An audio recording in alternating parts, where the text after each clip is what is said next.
Donald Trump বিলের বাচ্চা হয়ে গেছে, খবর পাচ্ছেন? বিলের বাচ্চা হয়ে গেছে, মাত্র খালি একটু হালকা বাতাস দিছে, তাই 80 জন ক্যাট মারিছে, আরো 200 জন। পরিস্থিতি খুবই খারাপ।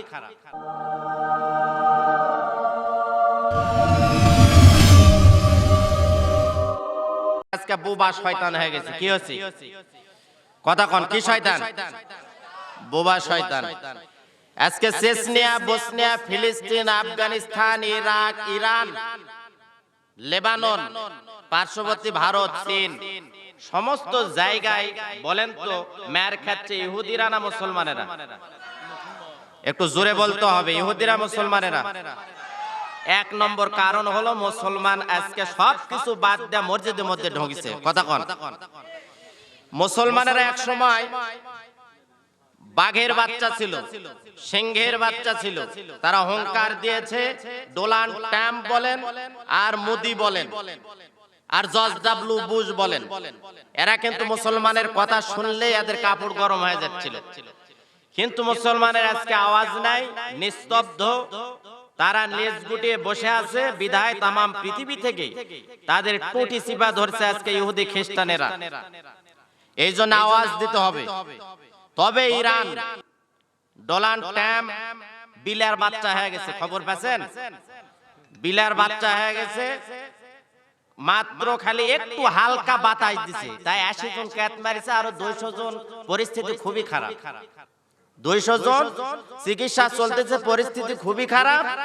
আর 80 জন ক্যাট মারিছে, খালি একটু বাতাস দিছে যে মুসলমান এখনো ময়দানে টিকা আছে। সেই মুসলমানের তো টিকা রাখার জন্য যদি আবারও ইসলামের জন্য, কোরআনের জন্য, সেই ওমরের মতো, আবু বকরের মতো, হানজালার মতো যদি কালেমার পতাকা উড্ডীন করার জন্য, কোরআনের রাজ কায়েম করার জন্য ময়দানে যদি ডাক দেওয়া হয়, বুকের তাজা রক্ত বিলিয়ে দিয়ে ময়দানে লাফিয়ে পড়ে, ঝাঁপিয়ে পড়ে কালেমার পতাকাকে উড্ডীন করার লক্ষ্যে যদি রক্ত দেওয়ার প্রয়োজন হয়, স্ত্রীর কাছ থেকে বিধবা, স্ত্রীকে বিধবা যদি করতে হয়, স্ত্রীর কাছ থেকে বিদায় নিয়ে সন্তানগুলো যদি এতিম হয়ে যায়, সন্তানের কাছ থেকে বিদায় নিয়ে রাজপথে রক্ত দেওয়ার জন্য বেরিয়ে পড়তে হবে। একটা মিনিটের জন্য, একটা সেকেন্ডের জন্য, একটা মুহূর্তের জন্য কোন রাম বাম, কোন নাস্তিক, কাউরে কাছে, কোন বাতিলের কাছে মুসলমান মাথা নত করতে পারে না। কথা বলেন ঠিক না ঠিক? আর একটু আওয়াজ দিয়ে বলতে হবে, ঠিক না ঠিক? তাহলে কাজ হবে। তাছাড়া মনে করছে ভারতে মারিচ্ছে, আমরা মনে হয় পয়সা যাচ্ছি না। দেখেন কৌশল, দেখেন আজকে অনেক মানুষ আছে কিন্তু যে ছোট্ট ছোট্ট অবস্থা আমরা যা ছিলাম, আমাদেরকে কত কষ্ট করে বাবা মা লালন পালন করছে, তাই না? কিন্তু আমরা বড় হওয়ার পরে, ভালো জায়গায় চাকরি পাওয়ার পরে, আর্মি হওয়ার পরে, পুলিশ হওয়ার পরে, ইউনিভার্সিটির শিক্ষক হওয়ার পরে, ব্যাংকার হওয়ার পরে, হাই স্কুলের হেডমাস্টার হওয়ার পরে, কলেজের অধ্যক্ষ হওয়ার পরে, মাদ্রাসার প্রিন্সিপাল হওয়ার পরেও দেখা যায় যে বাপ মাকে আমরা নেক নজরে সদাচরণ করতে পারি না। ওই বৃদ্ধ মানুষটা আমাকে ডাক দেয়া বলতেছে, মুরব্বী ডাক দেয়া বলতেছে, আমার সন্তানকে আমি অনেক কষ্ট করিয়া ভ্যান চালা, রিক্সা চালায়া কষ্ট করে লালন পালন করেছি। আমার সন্তানগুলো এখন গরুর গোস্ত খায়, আপেল খায়, আঙ্গুর খায়, ভালো ভালো কিন্তু তারা খাবার খায়। কিন্তু আমি যেই রুমে থাকি হুজুর, সেই রুমের জানালা নাই, দরজা নাই। এই শীতের সময় জানালা দিয়া বাতাস আসে, দরজার ফাঁক দিয়া যখন বাতাস আসে, সারাটা রাত জেগে জেগে থাকি, 5 ওয়াক্ত নামাজ পড়ি। আমার ঘুমানোর জায়গাটাতে ভালো চাদর নাই, কোনো তোষক নাই, বালিশ নাই। অথচ আমি ওই সন্তানকে মানুষ করাইতে লেগে কোনোদিন ভালো খাবার খাইতে পারি নাই, ভালো পোশাক পরতে পারি নাই। ওই সন্তানকে আমি পরীক্ষার ফিস দিয়েছি, ফর্ম ক্লাব করিয়েছি। এরপরে ওই সন্তান কি ভালো খায়, ভালো পরে, ভালো চাকরি করে, ভালো ব্যবসা করে, আমারে ভুলে গেছে আর তার মাকে ভুলে গেছে, তার বাবাকে ভুলে গেছে। আজকে আমি একটু কাটটু এই যে গরু ছাগলগুলা পেলে দুধ বিক্রি করে, মুরগি হাঁস বিক্রি করে আমি সংসার চালাই, তাছাড়া তারা আমার কোনো খোঁজ খবর নেয় না। চোখ দিয়ে যতক্ষণ কথা বলেছে আমার সঙ্গে, ততক্ষণ চোখ দিয়ে দড় দড় করে পানি পড়েছে। আমি বললাম, মুরব্বি ও বাজার, আপনি আমার বাবার মতো, আমিও কিন্তু একজন এতিম সন্তান রে ভাই। আমার বাবা কিন্তু অনেক দিন আগে মারা গেছে, কিন্তু আমার চেষ্টা ছিল লেখাপড়া করব, আমার চেষ্টা ছিল আমি জীবনে বক্তা হব, আমার চেষ্টা ছিল আমি জীবনে কোরআনের আলোচনা করব, কোরআনের মঞ্চে আমি কোরআন হাদিস থেকে বয়ান করব। এই চেষ্টা আমার ছিল। যদি আমি চাইতাম আমি লেখাপড়া করব না, আমি হয়তো ব্যবসা বাণিজ্য করব, আমি ভ্যান চালাবো, আমি রিক্সা চালাবো, তাহলে বলেন তো আমারে কি কেউ বাধা দিতে পারত? কিয়ামতের কঠিন মুসিবতের দিনে আমার আপনার মুখ যখন বন্ধ করে দিবে, হাত সাক্ষ্য দিবে, পা সাক্ষ্য দিবে। এই হাত দিয়ে কত আলেমের গায়ে আমি চড় মারলাম, থাপ্পড় মারলাম, কত আলেমকে বেজ্জত করলাম, এই হাত দিয়ে কত আলেমকে ধরলাম, গ্রেফতার করলাম, এই হাত দিয়ে কত আলেমের গলায় রশি লাগালাম, এই হাত দিয়ে কত আলেমকে আমরা ফাঁসি দিলাম, এই হাত দিয়া কত আলেমদেরকে, নিরপরাধ মানুষদেরকে, হুজুরদেরকে আমরা গ্রেফতার করলাম। একটাই কারণ, সেটা হলো চাকরির প্রমোশন হওয়ার জন্য। কথা বলেন ঠিক না বেঠিক? কিয়ামতের দিনে দুনিয়াতে আপনি চাপা মেরা থামায় রাখতেছেন, কিন্তু কিয়ামতের ময়দানে এই হাত সাক্ষ্য দিবে, এই ব্যক্তিটা ধর্ষণকারী ছিল না, এই লোকটা জেনাকারী ছিল না। শুধু ক্ষমতা টিকে রাখার জন্য আর চেয়ারকে শক্ত করার জন্য নিরপরাধ মানুষদেরকে জেলখানায় নিয়েছে। কথা বলেন ঠিক না বেঠিক? এক রাতের অন্ধকারে কি করলেন, দিনের বেলা কি করলেন, এইটাকে দুনিয়ার সবাইকে আপনি ফাঁকি দিতে পারেন? বলেন তো, এই হাত আপনার সাথে যায় কি যায় না? চোখ আপনার সাথে যায় কি যায় না? পা আপনার সঙ্গে যায় কি যায় না? সেই দিন যখন টেপ মারা দিবে, মুখ যখন বন্ধ করে দিবে রে যুবক, তখন হাত পা গুলো যখন সাক্ষ্য দিবে, চোখের পানি ছেড়ে দিয়া মানুষগুলো চোখের পানি ছেড়ে দিয়া কান্নাকাটি করবে, আল্লাহ ও দয়ার মালিক, আমরা তো বুঝি নাই, আমরা তাফসীর শুনি নাই, জালসা শুনি নাই, আমরা কোরআনের কথা শুনি নাই, বরং যারা কোরআনের কথা বলতো, যারা হক কথা বলতো, জান্নাতের পথে ডাকতো, আল্লাহ রাস্তায় ডাকতো, জাহান্নামের পথ থেকে আমাদেরকে যারা বাঁচাইতো, আমরা তাদেরকে উল্টা বিভিন্ন অপবাদ দিতাম। ঠিক না? আল্লাহ নবী, বিশ্ব নবী, বিশ্ব নেতা, সরকার দু আলম জনাবি মুহাম্মদুর রাসূলুল্লাহ সাল্লাল্লাহু আলাইহি ওয়াসাল্লাম কোনো দোষ নাই, কোনো অপরাধ নাই, কোনো জেনাকারী না, কারো পকেট মারে নাই, কারো গলায় পিস্তল ধরে কোনো কিছু লুট করে নাই, এরপরেও 3টা বছর জেলখানায় ছিল। আজকে অনেকেই বলে, হুজুর দোষ নাইতে জেলে গেলেন কেন, দোষ নাইতে গ্রেফতার হলেন কেন, আমারে তো ধরে না।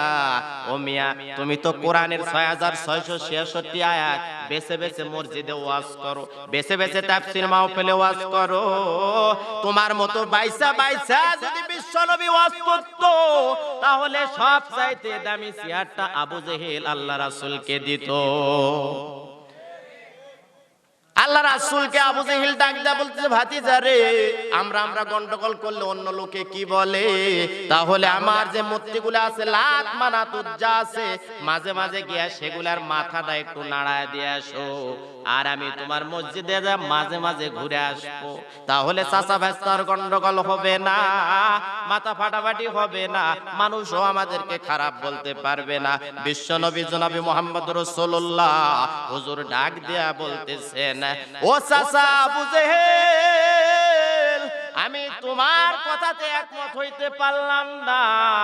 আবু জেহেল ডাক দেয়া বলতেছে, ভাতিজা, যদি আমার কথা শোনো, যদি আমার কথা মানো, তাহলে কিন্তু তোমার যে চেয়ার হবে সোনার, উহুদ পাহাড় সমতুল্য সোনা তোমারে দেয়া দিব, তোমার স্ত্রী পরিবার পরিজন সোনার গহনা দামি দামি শাড়ি, দামি দামি ফ্রিজ, দামি দামি খাবার খাবে, কিন্তু তোমার স্ত্রী পরনে কাপড় থাকে না, তুমি তো ছিঁড়া পাঞ্জাবি গায়ে দেখো, এটা আর ঘোরা লাগবে না।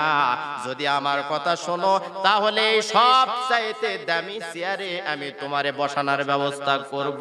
দিনের নবী ডাক দেয়া বলে, চাচা, যেই দিন থেকে আল্লাহ রাব্বুল আলামিন এই দুনিয়ায় আমারে পাঠিয়েছে আর আল কোরআনের প্রচার করার দায়িত্ব দিয়েছে, সেই দিন থেকে দুনিয়ার কোন জালেমের কাছে আমি মাথা নত করব না।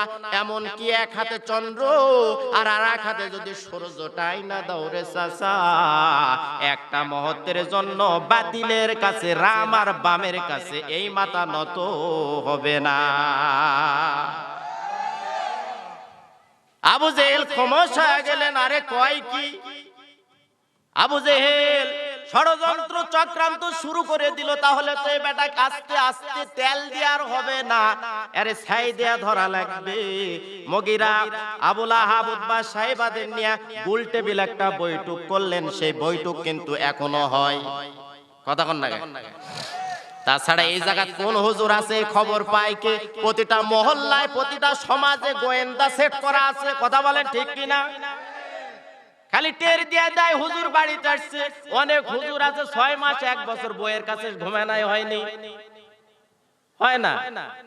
কারণ কি? একটা, সেটা হলো কোরআনের হক কথা, সুদের কথা, জেনার কথা, দুর্নীতির কথা, টেন্ডারবাজির কথা, চাঁদাবাজির কথা, আর মনে করেন ইলিপের সেল খাওয়া, আর বয়স্ক ভাতার টাকা খাওয়া, আর মনে করেন যে যতগুলা খাত আছে সব চুষা, রক্ত চুষার মতো যারা খায়, এই কথাগুলা যখন আমরা ওপেন করে দিই, গোপন কথা যখন ফাঁস হয়ে যায়, যখন এলাকায় আসি, তখন কিছু গোয়েন্দা আছে বলে যে হুজুর তো ঘুরতিছে।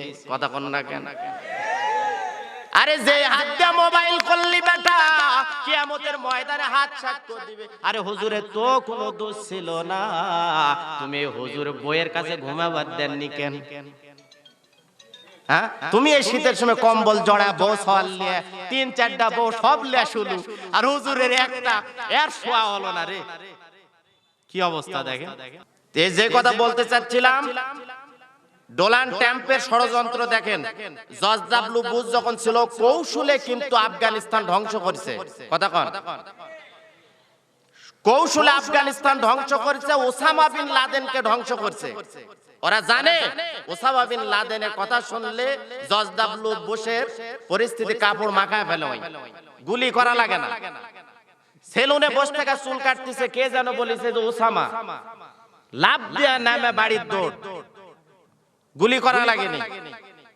ও মনে করছে ওসামা বিন লাদেন যদি বেঁচে থাকে তাহলে আমাদের স্বার্থ হাসিল হবে, হবে না। 2 নম্বরে কৌশল দেখেন, তারা চেচনিয়া, বসনিয়া, ফিলিস্তিনকে তারা এক একটা করে শেষ করতেছে। ডোনাল্ড ট্রাম্পের একটা চিন্তা ভাবনা, তামাম পৃথিবী তারা শাসন করবে, মুসলমানের কোনো অস্তিত্ব তারা রাখবে না। কিন্তু আমরা ছোট্ট দেশ হলেও দ্বিতীয়ত বৃহত্তম মুসলমান কান্ট্রি বাংলাদেশ, আমরা বলে দিতে চাই, তামাম পৃথিবীর মুসলমানদেরকে শেষ করলেও আমাদের অস্ত্র নাই, গোলা বারুদ নাই, এরপর আমাদের কাছে একটাই বম আছে, তার নাম হলো নারে তাকবীর, আল্লাহু আকবার। আল্লাহ রাব্বুল আলামিন বলেন, ওমা কুনতুম তাস্তাতিরুনা আইয়াশহাদা আলাইকুম সামউকুম ওয়ালা আবসারুকুম ওয়ালা জুলুদুকুম ওয়ালাকিন জানানতুম আন্নাল্লাহা লা ইয়ালামু কাসীরাম মিম্মা তা'মালুন।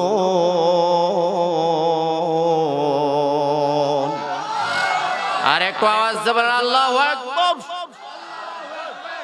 আল্লাহ রাব্বুল আলামিন বলেন সূরা হামিম সিজদার 22 নম্বর আয়াত 24 নম্বর পারাতে আল্লাহ রাব্বুল আলামিন ডাক দেয়া বলেন, ও দুনিয়ার মানুষেরা, দুনিয়াতে তোমরা এমন কিছু কাজ করে এসেছো, এই হাত দিয়ে, এই পা দিয়ে, এই চোখ দিয়ে অনেক কিছু করেছো তোমরা, আর তোমরা মনে মনে মনে করতে যে আমরা যা কিছু করতেছি এইটা মনে হয় আল্লাহ রাব্বুল আলামিন দেখে না। আমরা যা কিছু করি কে দেখে? রাতে করলে কে দেখে?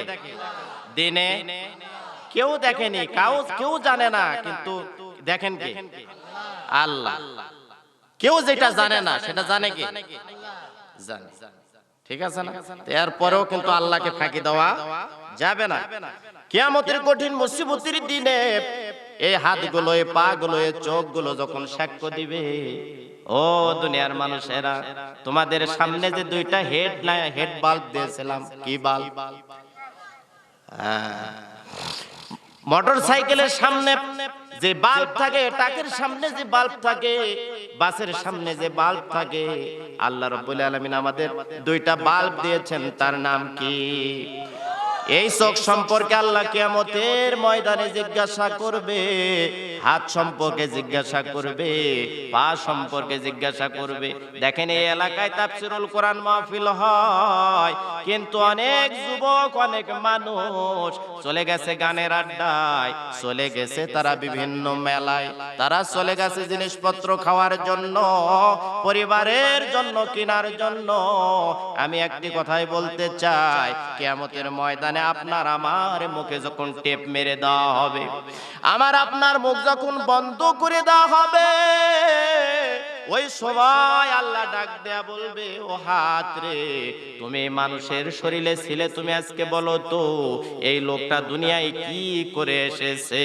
যেই হাত দিয়ে বিড়ি ধরলাম, গাঁজা ধরলাম, ফেন্সিডিল ধরলাম, হিরোইন ধরলাম, বাবা ধরলাম, আমি আপনি যে ছেলে মেয়ে ভার্সিটি পাঠাইছি, ওরা যে টিকটক তৈরি করছে, কি তৈরি করছে? টিকটক, ওন্না নাই, কিছু নাই, হাফ প্যান্ট পরে টিকটক।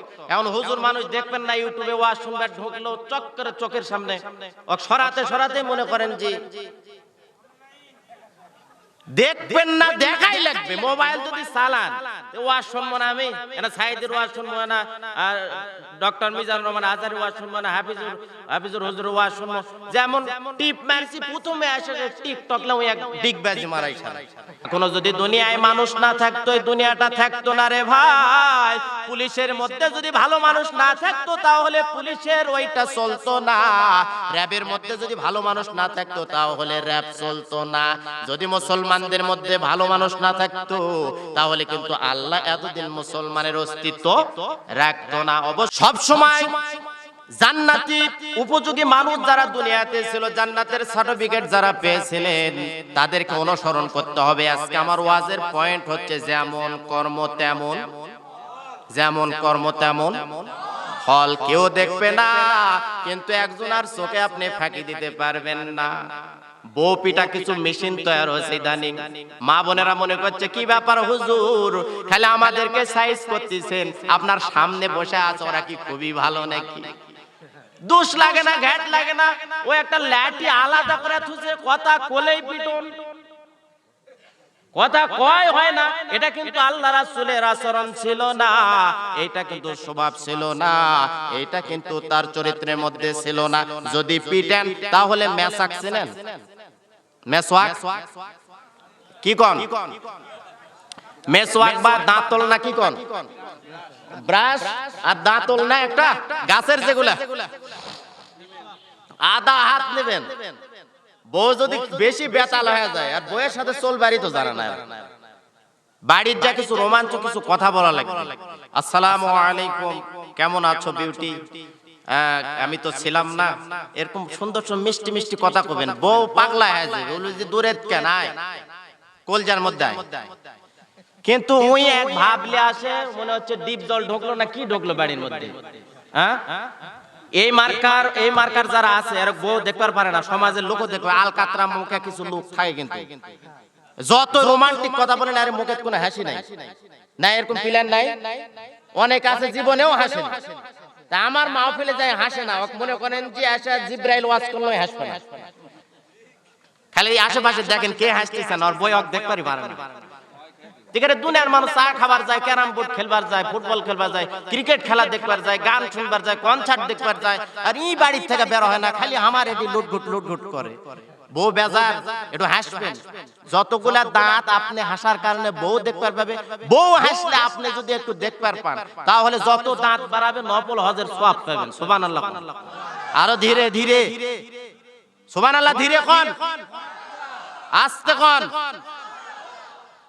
এই সাইটে আছেন, আপনারা আছেন? আমি কিন্তু সবাই দেখতে পাচ্ছি ভাই। সম্মানিত আল্লাহর বান্দারা, তাহলে যে কথা বলতেছিলাম, লোকটার নাম হলো হযরতে ওমর। দেখেন ইসলাম গ্রহণ করার আগে তার পরিস্থিতি কি, আর ইসলাম যখন কবুল করলেন তারপরে কার পরিস্থিতিটা কি। বিরক্ত হচ্ছেন নাকি?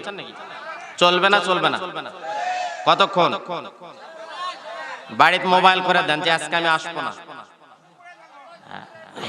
সম্মানিত আল্লাহর বান্দারা, লোকটার নাম হচ্ছে হযরত ওমর। ইসলাম যখন কবুল করলেন, ইসলাম কবুল করার আগে সবচাইতে ভয়ঙ্কর একজন ক্যাডার ছিলেন হযরত ওমর। আবু জেহেল যখন ডাক দিয়া এরকম গোল বৈঠক করে বলতেছে, কে আসো রে, কে আসো? মুহাম্মাদের অত্যাচারে কিন্তু সমাজে আর টিকা যায় না। আমাদের দলের লোক কমে যাচ্ছে, তাদের শেয়ার কিন্তু বেড়ে যাচ্ছে, তাদের শেয়ারের পরিমাণ বেড়ে যাচ্ছে, তাদের দলের লোক বেড়ে যাচ্ছে। কে এমন অহংকারওয়ালা, কে বাঘের বাচ্চা, কে সিংহের বাচ্চা আসো, মুহাম্মাদের কাল্লাটা আমার কাছে নিয়ে এসে দাও। তার জন্য বিশাল ধরনের, বড় ধরনের একটা পুরস্কার থাকবে, সবচাইতে বড় অফার থাকবে, সবচাইতে তাকে বড় পুরস্কৃত করা হবে। কেউ সেখানে ওঠার সুযোগ মানে সাহস পাইলেন না। হযরতে ওমর চট করে দাঁড়িয়ে বললেন, ওস্তাদ, ও নেতা, ও বস, আমি আছি। হযরত নবীর কাল্লাটা আমি নিয়ে এসে আপনার সামনে হাজির করব। হযরত ওমর চলে গেলেন রাঙ্গা তলোয়ার নিয়ে, খোলা তলোয়ার নিয়ে, ধারালো তলোয়ার নিয়ে, তলোয়ার কাঁধে নিয়ে যখন রাস্তা দিয়ে যায়, বন্ধু নঈমের সঙ্গে দেখা হয়ে গেল। বন্ধু নঈম ডাক দেয়া বলতেছে, বেটা কই যাও? বন্ধু কই যাবি রে? ডাক দেয়া বলতেছে, কই যাবি? ওমরের চেহারা তো লাল হয়ে গেছে, চোখ দুইটা লাল হয়ে গেছে। যতক্ষণ পর্যন্ত মুহাম্মাদের কাল্লা আবু জেহেলের কাছে হাজির করতে পারবো না, ততক্ষণ কিন্তু আমার ডিউটি শেষ হবে না। ওমর ডাক দেয়া বলতেছে, বন্ধু নঈম রে, আমার ডিস্টার্ব করো না, আমার হাতে সময় কম, মুহাম্মাদের কাল্লাটা আবু জেহেলের কাছে হাজির করা লাগবে। বন্ধু নঈম ডাক দেয়া বলতেছে, বেটা, মুহাম্মাদের দলে লোক কম হইতে পারে, কিন্তু যেই কয়জন আছে ওরা হলো বাঘের বাচ্চা। সুবহানাল্লাহ। আরে জীবন দিবে, রক্ত দিবে, গুলির সামনে যাবে, কিন্তু কখনো মাথা নত করবে না। আর তোমার দলে যারা আছে, নারী তাকবীর দেওয়ার সাথে সাথে বইয়ের আসলে থেকে আর বাড়ায় না, ঠিক না? কিন্তু মুহাম্মাদের কাছে যেই 4-5 জন আছে, ওরা সব সময় বইয়ের কাছ থেকে বিদায় নেওয়া আছে, সন্তানের কাছ থেকে বিদায় নেওয়া আছে, নবীর মহব্বতে তারা জীবন দিতে পারে। তারা কিন্তু ডেগারের সামনে যাবে, পিস্তলের সামনে যাবে, রিমান্ডে যাবে, ফাঁসির মঞ্চে যাবে, বছরের পর বছর ধরে জেলখানায় থাকবে, কিন্তু একটা মুহূর্তের জন্য ইসলাম বিরোধী, কুরআন বিরোধী, রাম বাম, তেলাপোকা, উই পোকা, শোলা আর দিলদার মার্কা, টেলিসামাজ মার্কা, যত চামচিকা মার্কা যত নেতা আছে, এদের কাছে কিন্তু একটা মুহূর্তের জন্য মাথা নত করবে না। কথা বলেন ঠিক না বেটে? সম্মানিত আল্লাহর বন্ধুরা, এই জন্য আমাদেরকে একটাই চিন্তা করতে হবে। হযরত ওমর যখন রাস্তা দেয়া যায়, বলতেছে, বন্ধু আমারে ডিস্টার্ব করিস না রে, ডিস্টার্ব করিস না, সময় হাতে নাই, সময় খুব কম। বন্ধু নঈম ডাক দেয়া বলতেছে, ওমর, তাহলে মুহাম্মদ রে মারার আগে আমারে একটা পরীক্ষা দেয়া যাও। কি? একটা পরীক্ষা দেয়া যাও। ওমর ডাক দেয়া বলতেছে, মাথা কাটার আগে আবার কি পরীক্ষা? বন্ধুর সাথে একটা মহব্বত আছে না নাই? বলতেছে, বন্ধু নঈম ডাক দেয়া বলতেছে, ওমর, তোমার চেহারার পরিস্থিতি দেখে মনে হচ্ছে জীবনের সর্বশ্রেষ্ঠ রাগ আজকে তোমার ভিতরে, কিন্তু ছোট্ট একটা পরীক্ষা দিতে হবে। হযরত ওমর ডাক দেয়া বলতেছে, কি পরীক্ষা? বলতেছে, ওই যে ছাগল ছানা, ছাগলের বাচ্চাটা, ওইটা আমার একটু ধরে আমার কাছে জমা দাও। কি দাও? জমা দাও। দেখেন যে ছাগলে টানবেন একদিকে, যাবে অন্যদিকে। কয়েকদিন আগে এক মুরব্বী 4-5টা ছাগল, বলছে, বাজান এই সময় আসা আপনি এগুলা পালতেছেন কারণ? তো বলছে, বাবা কি করবো, সাল পাল কয়েকটা, ওরা বউ ছাড়লে আমাকে ভিন্ন করে দিচ্ছে। কেউ বাধা দিতে পারতো না। ওই বৃদ্ধ লোকটা যতক্ষণ আমার সঙ্গে কথা বলেছে, চোখের পানি ছেড়ে দিয়া কথা বলেছে, আমি এই কথাটা বোঝানোর জন্য এই পয়েন্টে এসেছি যে ছাগল কাউরে কথা কিন্তু শুনে না, ঠিক কিনা? মুরব্বি একদিকে নিয়ে যায়, ছাগলটা কিন্তু আর একদিকে পাক মারে। দুই তিনটা ছাগলে যেমন ঘিরা নিয়েছে, এক সময় দেখা যাচ্ছে মুরব্বি আর সামনের দিকে ধাপ উঠাইতে পারে না। হয়তো আপনারা মনে করবেন যে হুজুর এখনো কি মানুষের মতো মানুষ আছে নাকি? এখনো যদি দুনিয়ায় মানুষ না থাকতো, এই দুনিয়াটা থাকতো না রে ভাই। পুলিশের মধ্যে যদি ভালো মানুষ না থাকতো তাহলে পুলিশের ওইটা চলতো না। র‍্যাবের মধ্যে যদি ভালো মানুষ না থাকতো তাহলে র‍্যাব চলতো না। যদি মুসলমানদের মধ্যে ভালো মানুষ না থাকতো তাহলে কিন্তু আল্লাহ এতদিন মুসলমানের অস্তিত্ব রাখতো না। অবশ্যই ভালো মানুষ আছে। আমি ওই মুরব্বিকে একটু দূরে আগে দিয়ে আসলাম। এগারা দিয়ে আসার পরে মুরব্বি কিন্তু আমার দিকে অনেক দীর্ঘক্ষণ ধরে তাকায় থাকলো। আহারে, এমন সন্তান যদি আমার একটা থাকতো, এই শীতের সময় হাজার হাজার টাকার কম্বল তারা গায়ে দিয়ে আরামে ঘুমায়, আর আমি পাতলা একটা কম্বল দিয়া তাও মানুষের দান করেছে, ওই কম্বল গায়ে দিয়া সারাটা রাত আমি ঘুমাইতে পারি না। আমি যেটা বুঝাইতে চাচ্ছিলাম ভাই, ছাগল কিন্তু মানুষের কথা শোনে না, গরু কিন্তু মানুষের কথা শোনে না। যখন বলেছে ওমর, বন্ধু নঈম যখন ডাক দেয়া বলতিছে ওমর ওই ছাগলের বাচ্চাটা আমার কাছে একটু এনে দাও, ওমর বলতিছে যে আমার মতো লোক যখন আমি রাস্তা দিয়ে হেঁটে যাই মানুষগুলো ভয়ে থরথর করে কাঁপে। আমি ওমরের কথা শুনলে বাঘ আর বকরি এক জায়গায় কিন্তু পানি খায়। আমি ওমর যা বলি তাই হয়। আমি যদি কোনো মানুষকে বলি এটা রাত না এটা দিন, তখন ওই লোক ভয়ে বলে ঠিক আছে হুজুর এটা দিন। সেই উমরের কাছে একটা ছাগলের বাচ্চা ধরার পরীক্ষা, এটা কি খুব বড় ব্যাপার হতে পারে নাকি? তলোয়ারটা রাখার পরে চট করে যখন ধরতে যায়, ডান দিকে যায় যখন ছাগলের ছানাটা বাম দিকে দৌড় মারে, বাম দিকে যখন যায় তখন পিছন দিকে দৌড় মারে, পিছন দিকে যখন যায় তখন সামনের দিকে দৌড় মারে। অনেকক্ষণ ধরে দৌড়াদৌড়ি করার পরে ওমর যখন ঘেমে গেছে, বন্ধু নঈমকে ডাক দেয়া বলতেছে বন্ধুরে এমন একটা পরীক্ষা দিলে যে পরীক্ষায় যদি আমি পাস করতে চাই তাহলে আবু জেহেলের দরবারে মুহাম্মাদের কাল্লা জমা দেওয়া হবে না। সুবহানাল্লাহ। কারণ এই জিনিস ধরবার লাগলে আমার মুহাম্মাদের কাছে পৌঁছতে পারবো না।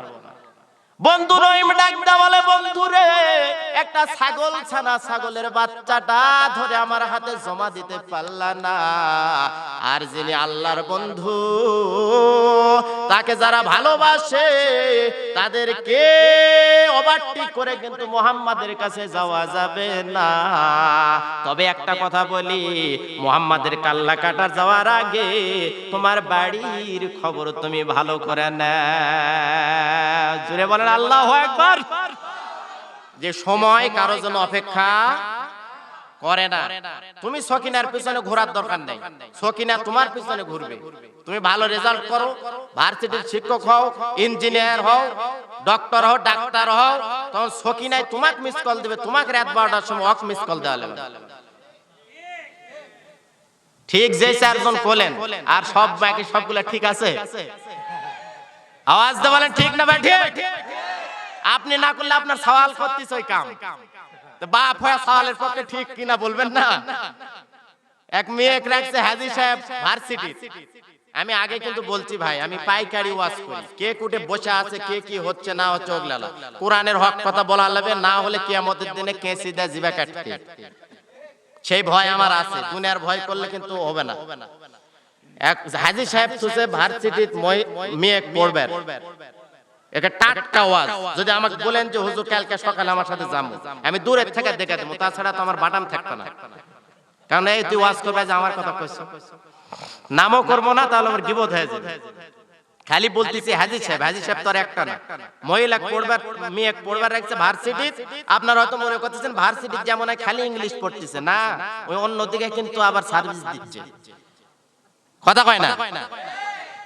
এই ইংলিশ পড়বার রাখছে হাজী সাহেব ওই ফজরে জামাতে পড়ে, জোহর জামাতে, আসর জামাতে, মাগরিব জামাতে, তাহাজ্জুদ পড়ে, লম্বাও টুপিও আমার চেয়ে কমলা, জুব্বাও মনে করেন যে গিরার নিচে মারে, আমরা তো উপরে থুছি, ওই গিরার নিচে মারে, মায়েরা মনে করেন যে খালি সুবহানাল্লাহ সুবহানাল্লাহ এই হাতও মারে, বলে যে এই হাত তো আবার সাক্ষী দিবে, সুবহানাল্লাহ, বুঝলেন?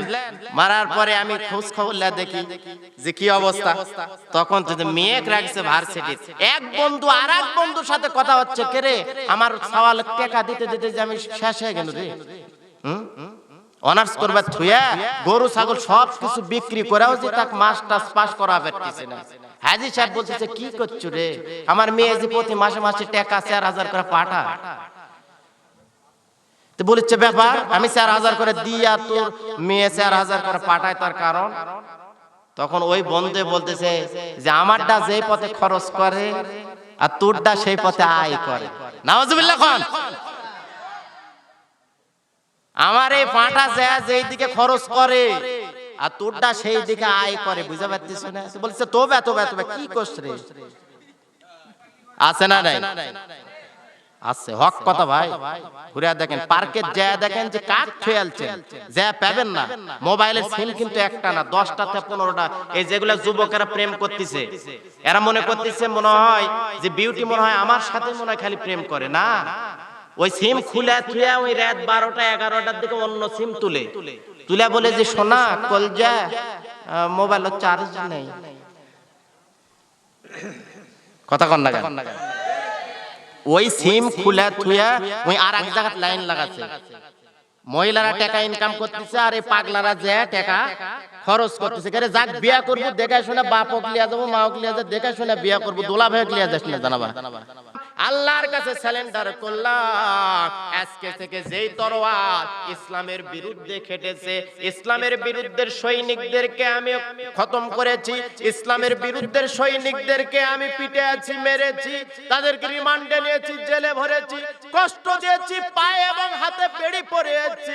অনেক সময় দেখা গেল মুরব্বীদের পায়েও বেড়ি লাগানো হয়, কিন্তু বিশ্ব বাটপাটকে কিন্তু খালি হাতে নিয়ে যাওয়া হয়। সম্মানিত আল্লাহর বন্ধুরা, কান লাগান, ও বগুড়ার যুবক ভাইরা আমার, ও বাজান কান লাগান। হযরত ওমর যখন চলে গেলেন, গিয়ে দেখে বাড়ির ভেতর থেকে জোরে জোরে কোরআনের আওয়াজ শোনা যায়, সুবহানাল্লাহ বলে। ওমরের মাথা তো আরো গরম হয়ে গেল যে আমি মুহাম্মাদের কাল্লা কাটার জন্য যাই আর আমার বাড়ি তো সামলাতে পারি না। দরজায় ঠোকা দেওয়ার সাথে সাথে বোন কোরআন তেলাওয়াত বন্ধ করে দিয়া, যেই হুজুর কোরআন তেলাওয়াত শোনাচ্ছিলেন ওই হুজুরকে একটা ওয়ালের ধারে, ওয়ালের পাশে গিয়ে লুকিয়ে রাখছে, কারণ ওমর আসছে, কাল্লা আমার আর থাকবে না, বাটাম ফাটাবে পিটন ছাড়া ওমর কিছু বুঝে না। হুজুর গিয়া যখন ওয়ালের পাশে লুকিয়ে আছে সরু হয়ে, যখন বোন ফাতেমা, উমরের বোন ফাতেমা ডাক দেয়া ভগ্নিপতিকে বলতেছে অত টেনশন করো না, চিন্তা করো না, হুজুর গেল কোথায়? ভগ্নিপতি বলতেছে হুজুর তো উমরের কণ্ঠ শুনে লুকেছে। বলতেছে তুমি কোনো চিন্তা করো না, টেনশন করো না। ভগ্নিপতি যখন বসে আছে, ফাতেমা এসে দরজা খুলে দিচ্ছে। ওমরের চেহারাগুলো লাল হয়ে গেছে, মনে হয় চেহারাতে রক্ত ফিঙ্কি দিয়ে বের হবে, আর তরোয়াল শুধু এদিক ওদিক করতেছে। আরে আমার বাড়িতে অবস্থা হয়ে আছে, যেই মুহাম্মদ কোরআনের দাওয়াত দেওয়ার কারণে, যেই মুহাম্মদ হাদিসের কথা বলার কারণে, যেই মুহাম্মদ ইসলামের কথা বলার কারণে আমি আবু জেহেলের নির্দেশে আমি যে মুহাম্মাদের কাল্লা কাটার জন্য যাই, গদ্দানকে দ্বিখণ্ডিত করার জন্য যাই, ওই কোরআনের বাণী আমার ভগ্নিপতির বাড়িতে, আমার নিজের বোনের বাড়িতে ওই কোরআনের আওয়াজ হয়। বন্ধু নঈম যেটা বলেছে এটা ভুল নয়, এটা সত্যি, এটা সঠিক। বোনকে যখন ডাক দেওয়া বলতেছে বোন রে, বাহির থেকে কি আওয়াজ শোনা যায়, কি তোমরা পড়তেছিলে আমাকে একটু বলো। ফাতেমা ডাক দেয়া বলতেছে, আমরা তো পড়তেছি আকাশের মালিক, জমিনের মালিক, চোখের মালিক, হাতের মালিক, পায়ের মালিক, খাবারের মালিক, এই বডি ফিটনেসের মালিক, তাম পৃথিবী যিনি সৃষ্টি করেছেন ওই মালিকের কালামে হাকিম আল কোরআন পড়তেছি। বলেন সুবহানাল্লাহ। আরো জোরে বলেন আল্লাহু আকবার। সম্মানিত যুবক ভাইরা আমার, ও বগুড়ার যুবক ভাইরা, একটু কান লাগান, যে কথা বলতেছিলাম। হযরত ওমর যখন বাড়ির মধ্যে পৌঁছে গেলেন, ফাতেমা নির্ভয়ে যখন উত্তর দিতেছেন, যেই দিন থেকে কালেমার পতাকা, কালেমার মালা বুকে ধারণ করেছি, কালেমার পতাকা যখন গলায় পরেছি, কোন কাউরে কাছে আর ভয় ডরে কলিজার ভিতরে নাই। কোথায় নিয়ে যাবেন? মারবেন, কাটবেন, আমারে গুম করবেন, হত্যা করবেন, ফাঁসি দিবেন, জেলখানায় রাখবেন, কোন তোয়াক্কা করি না। আমার টার্গেট হচ্ছে একমাত্র জান্নাত। যেমন কর্ম তেমন ফল। ফাতেমার মনের ভেতরে একটাই চিন্তা, এই দুনিয়া কিন্তু দুনিয়া না। যেই দিন আজরাইল আসবে রে, 20 তলা বিল্ডিং থেকে ছাঁচড়া নামাইয়া, স্ত্রীও বিরক্ত হবে, ছেলে মেয়েরাও বিরক্ত হয়ে যাবে। তাদের পেছনে কত কোটি টাকা খরচ করলেন, সঙ্গে সঙ্গে দাফন কাফন করার চেষ্টা করবে। হযরত ওমর যখন ডাক দেয়া বলে, বোন রে, এই কিতাবের জন্য, মুহাম্মাদের কাল্লা কাটার জন্য আমি যাইতেছিলাম, আর সেই কোরআনের আওয়াজ আমার বোনের বাড়িতে যেহেতু সাউন্ড হয়, আমি তোদেরকে ছাড়বো না। ওই তরোয়াল দিয়ে এলো পাতাড়ি যখন মারা শুরু করে দিল, ফাতেমার শরীর দিয়ে রক্ত ফিঙ্কি বের হয়, ভগ্নিপতির শরীর দিয়ে রক্ত ফিঙ্কি বের হয়। মারতে মারতে যখন তারা মাটিতে লুটিয়ে পড়লেন, এরপরে ওমর মনে করতেছে, কি ব্যাপার, আমার কথা শোনার সঙ্গে সঙ্গে কিন্তু মানুষ ভয় পায়, আতঙ্কিত হয়। আর বোনকে এই তরোয়াল দিয়ে রক্তপাত করলাম, ভগ্নিপতিকে এই তরোয়াল দিয়ে রক্তপাত করলাম, এরপরও তাদেরকে নত দেখি না, তাদের আমার সামনে স্যালেন্ডার করে না। ফাতেমা ডাক দেয়া বলতেছে, ভাই রে ভাই, যদি ওই তরোয়াল দিয়া আমাদের গলাটা কেটে দ্বিখণ্ডিত করে দাও, শুধু মের নয়, রক্ত নয়, এই শাস্তি নয়, ওই তরোয়াল দিয়া যদি আমাদের গলাটা দ্বিখণ্ডিত করে দাও, এরপরও কিন্তু আমরা এই কোরআন পড়া ছাড়বো না।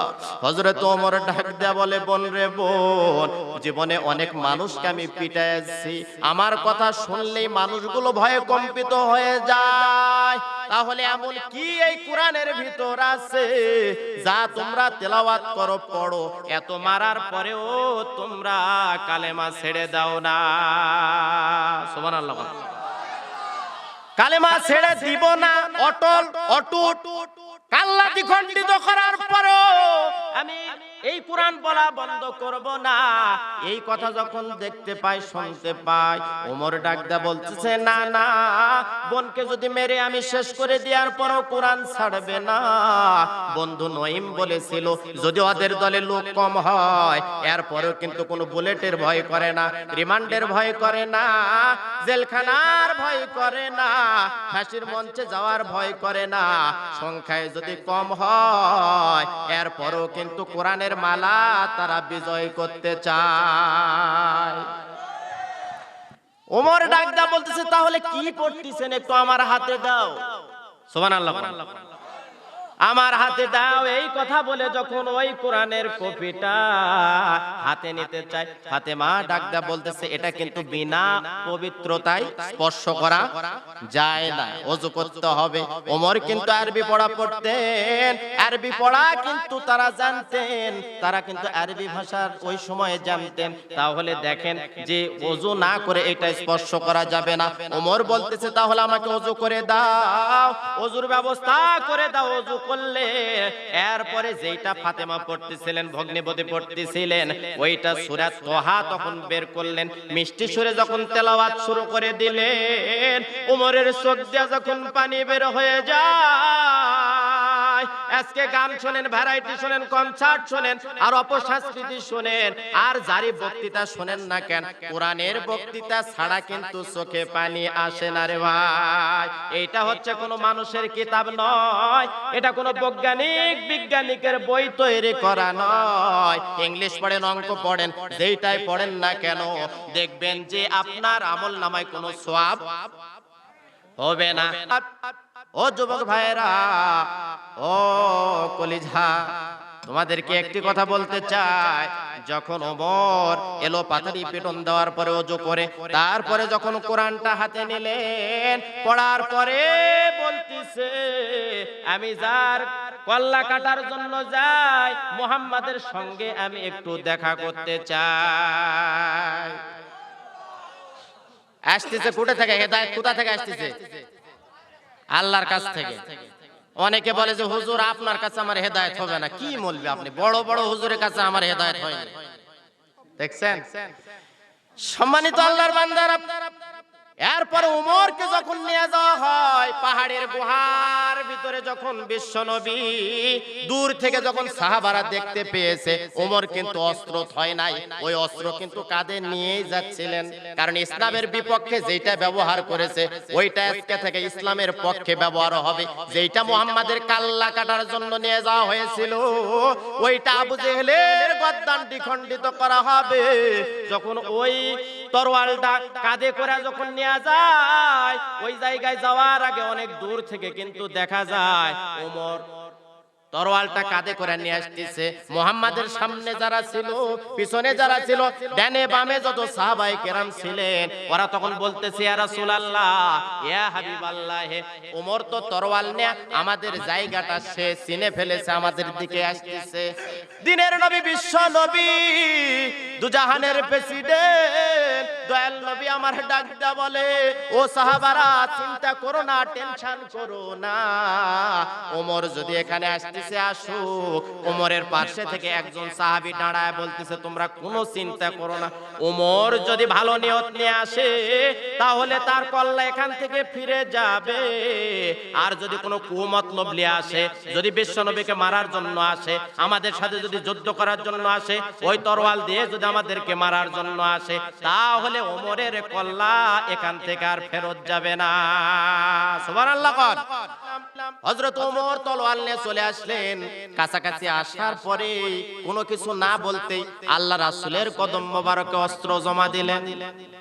অস্ত্র জমা দিয়া চোখের পানি ছিঁড়ে দিয়া কাঁদে আর বলে, ইয়া রাসূলুল্লাহ, ইয়া হাবিবাল্লাহ, আপনাকে বহু কষ্ট দিয়েছি, আপনার চেহারা দেখে, আপনার কথা শুনে বহু মানুষ কিন্তু ইসলাম গ্রহণ করেছে, আপনার আচরণ দেখে, আপনার ব্যবহার দেখে ইসলাম গ্রহণ করেছে। আপনার মতো লোককে, আল্লাহর বন্ধুকে, কিয়ামতের কঠিন মুসিবতের সময় শাফায়াতের কান্ডারিকে আমি মারার জন্য তরোয়াল নিয়ে গর্দান কাটার জন্য যখন গিয়েছিলাম, আমি ভুল করেছি, আমি অনুতপ্ত, আমি স্যালেন্ডার করলাম, আমি আপনার কাছে স্যালেন্ডার করলাম, আল্লাহর কাছে স্যালেন্ডার করলাম। আজকে থেকে যেই তরোয়াল ইসলামের বিরুদ্ধে খেটেছে, ইসলামের বিরুদ্ধের সৈনিকদেরকে আমি খতম করেছি, ইসলামের বিরুদ্ধের সৈনিকদেরকে আমি পিটেছি, মেরেছি, তাদেরকে রিমান্ডে নিয়েছি, জেলে ভরেছি, কষ্ট দিয়েছি, পায়ে এবং হাতে বেড়ি পরিয়েছি। অনেক সময় দেখা গেল মুরব্বিদের পায়েও বেড়ি লাগানো হয়, কিন্তু বিশ্ব বাটপাটকে কিন্তু খালি হাতে নিয়ে যাওয়া হয়। কথা কন না? এই যে ফাহাদ না কি মারা গেল, আবরার ফাহাদ, যারা মারিছে এলা টাটকা শয়তান না ভালো? প্রধানমন্ত্রী অ্যাকশনে যাচ্ছে, প্রধানমন্ত্রী অ্যাকশনে যাচ্ছে, কিন্তু দেরি হচ্ছে কেন? আমার এক কাজ হলো গরম গরম টুপি পাঞ্জাবির কাজ হলো কি গরম। কোনদিন যদি কপালে থাকে, আমরা যদি যাবার পারি, ওই চেয়ারে যদি বসবার পারি, আশা আছে।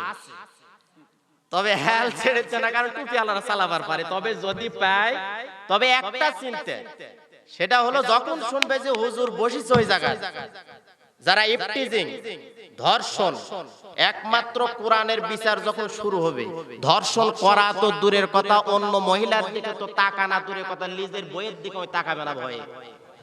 কথা কন না কেন? জিকিরে আমি ভুল করতেছি নাকি? এরা আমার সখিনা না অন্য কেউ?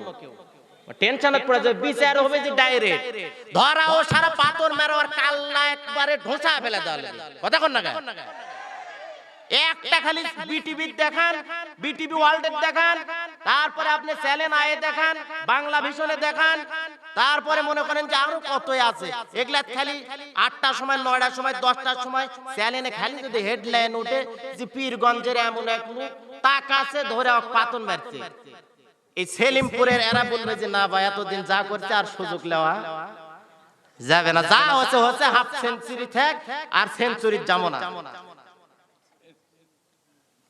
কোরআনের বিচার যখন আসবে এত কিছু করা লাগবে না ভাই, এত কিছু করা লাগবে না। পাগলা মলম বিক্রি করতেছে, পাগলা মলম লাগানোর আগেই বলে কাজ, দেখলেই বলে কাজ। কোরআনের অ্যাকশন হচ্ছে ডাইরেক্ট অ্যাকশন। যখন শুনবে যে একজনা টুটির দড়ি লাগা বাইতুল মুকাররম গেটের সামনে পিটাচ্ছে বা ওর মাথা থেতলা করে ফেলেছে, আর না হলে হাত কাটা দিছে চুরি করার জন্য, প্রধানমন্ত্রীকে সেই দিন ধন্যবাদ জানাবো আরো বেশি, যেই দিন এই জুতাগুলো আমরা মসজিদে তার না লিয়া যাওয়া লাগবে। মসজিদের ভিতর জুতা থমো না, আমি সুন্নত পড়বো না, কি করবো, এক টেনশন। কয়েকদিন আগে এক মুরব্বী বলতেছে পলে ধুইয়া পলে সুন্নত তুলিচ্ছে, কি হবে, পকেটে থু বা 3 জোড়া হারাচ্ছি। আমি বললাম যে জুতা এলে আপনি পকেটে দিয়ে মসজিদের মধ্যে এইভাবে যাচ্ছেন কি জন্য, টপ টপ করে পানি পড়তেছে।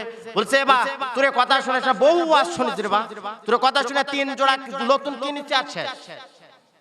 পলিসিনে তুলিছি এক এমন জায়গা থমো যাতে করে সেজদা দিয়ে আর রুকু দিয়ে জেড়াই করি যাতে পাওয়াত বাড়ি লাগে।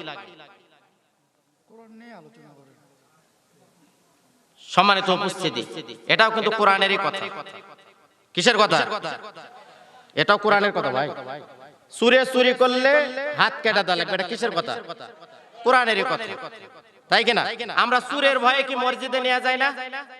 চুরের ভয়ে কি জুতা মসজিদের ভেতর যায় না?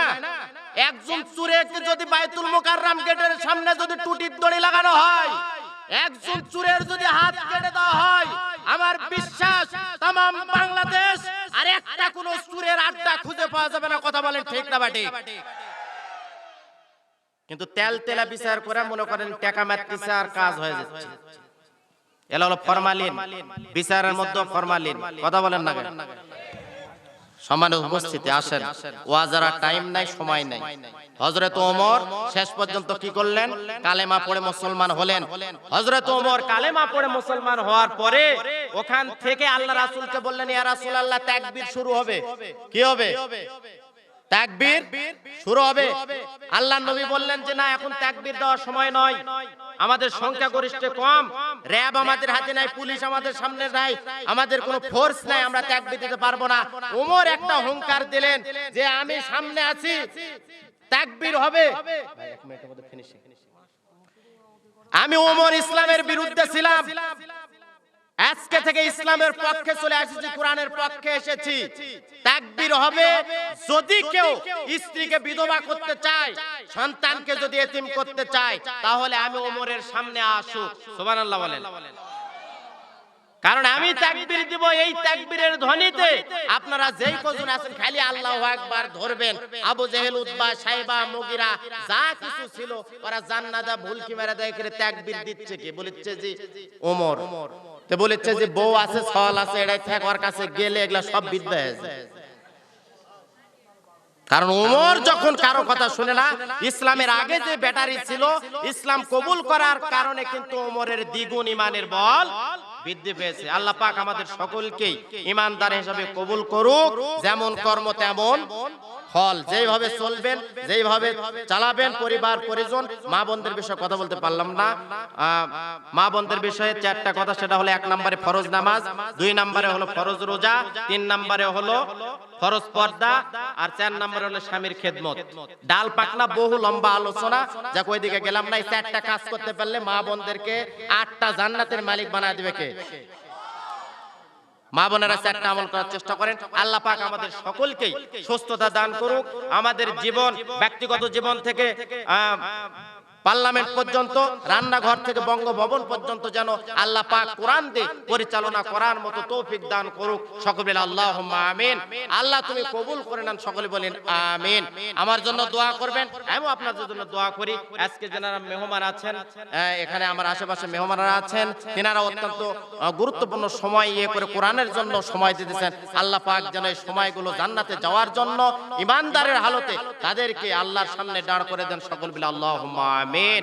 ওয়া আখিরু দাওয়ানা আলহামদুলিল্লাহি রাব্বিল আলামিন। আসসালামু আলাইকুম ওয়া রাহমাতুল্লাহি ওয়া বারাকাতুহু।